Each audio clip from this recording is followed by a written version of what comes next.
strategy is about using patents to advance a specific business goal of the company. So you have to identify your business goal first, and then you have to develop the patent protection to achieve the goal.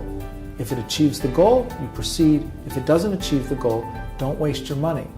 You know, the least expensive part of the patenting process is writing the patent application. Everybody says, oh, am I going to spend $7,000 or $8,000 or $15,000 or $20,000 on my patent application? Even if you spent as much as $20,000 on your patent application, that would be the least expensive part of the process, because at the 30-month anniversary of your first filing, you have to decide which countries you're going to go into. It's a use it or lose it situation. If you pass the 30-month anniversary and you don't make your decision, you cannot proceed in any of those countries.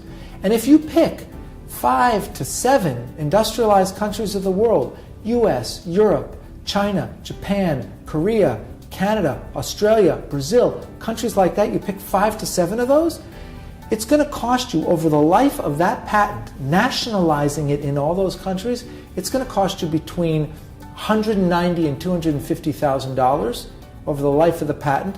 More than a third of that will be spent in the first 30 months.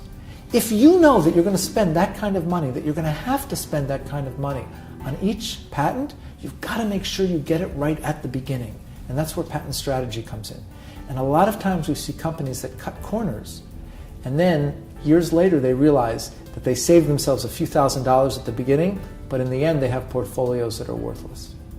You know, you can get a patent on an invention, but if a competitor can look at the patent and say, okay, I'll step around it, that's not a very valuable patent. What we try to do is figure out where they're going to step, and it's a bit of crystal balling, right? We have to look into the crystal ball and figure out how they're going to react and place the blocks in the appropriate place.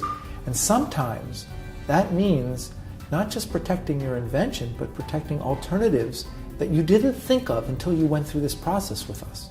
Because when you go through the process, you'll come up with other alternatives, and then we block those paths as well. And once we've got all the paths blocked, then we've got valuable protection.